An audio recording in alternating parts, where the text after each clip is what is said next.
আপনার নাম কি? কামরুজ্জামান। কামরুজ্জামান সাহেব, বয়স কত? 38। 38। কি অসুবিধা নিয়ে আসছিলেন? আমি অসুবিধা আমার ব্যথা, প্রচণ্ড ব্যথা। কি ব্যথা? কোমরের ছিনিয়া, হ্যাঁ। হাঁটুপন্থী, পাওয়ার গিরাপন্থী, প্রচণ্ড ব্যথা। আচ্ছা, হাঁটতে পারতেন? না, ব্যথা হাঁটতে পারতাম না। আচ্ছা, ঠিক আছে। তারপর তারপর ওষুধের চিকিৎসা চলছে অনেকদিন, না? হ্যাঁ, কিন্তু কাজ হয় না। কোনো কাজ হয় না, কোনো কাজকর্ম করতে পারতেন না। না, কোনো কাজ করতে তারপর আমরা সিদ্ধান্ত নিলাম কি অপারেশন করব। অপারেশন। আচ্ছা, এবং অপারেশন হয়েছে। আজকে কতদিন অপারেশনে? অপারেশনটা আজকে 4 দিন। 4 দিন। আচ্ছা দর্শক, আমরা যদি এমআরআইটা দেখি, তার নাম্বার 4-5 লেভেলে ডিস্ক প্রলাপস ছিল, অনেক বেশি চাপ ছিল।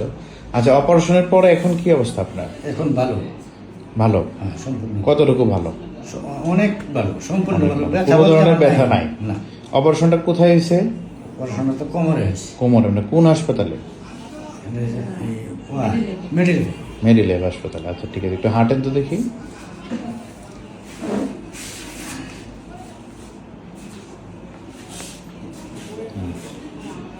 কোনো ধরনের ব্যথা আছে এখন? না, কোনো ধরনের ব্যথা নেই। আগের চেয়ে ভালো আছেন আপনি? হ্যাঁ? অনেক ভালো আছে। আচ্ছা, ঠিক আছে, ধন্যবাদ।